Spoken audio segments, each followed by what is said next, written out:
The Joe Rogan Experience. Between sets, I went over to Greenblatt's to get a cup of coffee, and I'm with this screenplay writer. His name is Mark. I forgot his last name, actually. Sorry. Sorry, Mark. Anyway, we're getting coffee, and here comes this guy. You know Rick Rubin with the beard, the whole look. And he's with this little, like, heavy set guy. Oh, man, here comes some asshole, you know. And he goes, yeah, he's soft spoken. Can I speak with you a minute? And I do have a Brooklyn attitude. I'll admit it, you know. And I go, what can I do for you, pal? I got to do another show, you know. And then the guy, Mark, that's with me goes, aren't you Rick Rubin? And I'm looking at him. I'm going, who's Rick? He goes, he basically created rap. And Rick goes, yeah, I want to do an album with you, and I don't want to bother you. I'm going to go next door and watch the second show, you know, because I had to do another show. And that's how me and Rick met, and we wound up doing 5 albums together. You know, and we were a great team together. I mean, you know, he's Rick Rubin. And, I mean, sometimes we would disagree, but you can't get Rick mad. He's an interesting cat. Well, very different human being, right? Oh, it's you know,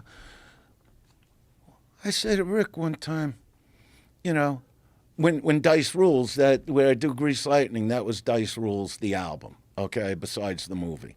And I go, did they, like, I was at Westwood One Radio, something like that.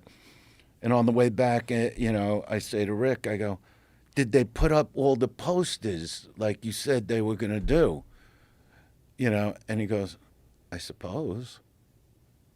And I'm looking at him. I go, you're the boss. Don't you know? He goes, well, I told him to put it up. Yeah, like you can't get, even if he didn't like something on an album, and, you know, I could get heated. You know, I'm that kind of personality. I'm like, I don't give a fuck. It's not your fucking album. Well, then I suppose you'll do what you like. I'm like, don't you ever get mad? Didn't you ever have a fight? And he goes, actually, I never had a fight. I go, you never got a punch in the face. He goes, no. I go, well, you're about to if you don't just get mad at me at least, like yell at me. But great guy, and we had great experience. So when it came to the day the laughter died, so me and Rick put out hit albums. And this is right, like, I think, after Dice Rules. These are high-powered comedy albums to sell millions of copies. So this you'll like. Mitzi's involved in it. This is great.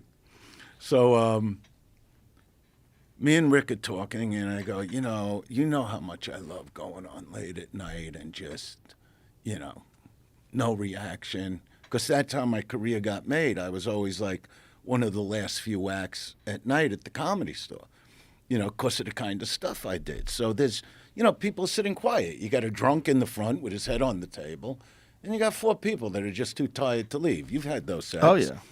You know, and I go, I want to do like the ultimate late night set, you know.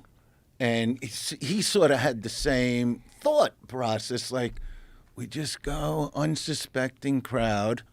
You know, and this is, like you would say, at the height of doing the arenas. You know, craziness surrounded me at that time. It was like the Lady Gaga of stand-up comedy, you know. And now I just want to go up in front of a few people with no notes, with no idea of what the album's going to be.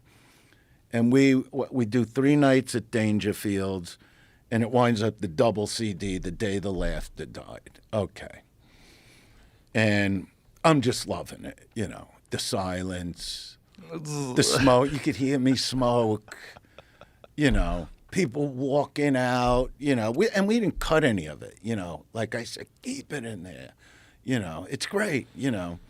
I really got angry, you know, at this family that came in. See, this will lead to, it could set me up for Saturday Night Live to tell you stuff, but so this family comes in, these real fucking out-of-towners from, I don't know,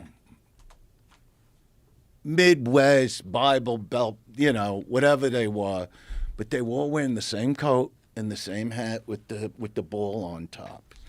2 daughters, mother, father. And they're sitting in the front, and the more I got into them, the more the father laughed. And I got angry at that because I'm going, this guy, I would imagine in my mind that this guy really looks to fuck around with his daughters. They were old enough, you know. They were like, I don't remember the ages, but I don't know, young 20s, late teens. And I'm going, why is this motherfucker laughing when I'm doing this instead of going, like, cut it out? Because I know if I was sitting there with my 2 daughters and some comic, some asshole on stage is going, so you like to have her on your lap or whatever I said on the album, you know, I'd look at the guy and go, walk away from me and my family, or there's a problem. You know, that's how I would get.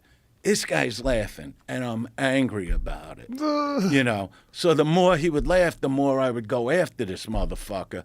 But there's also no laughs. That's the part I did enjoy. The actual silence of the room, or somebody walking out and yelling.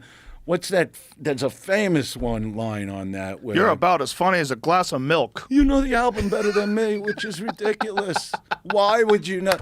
That's it. I love that album.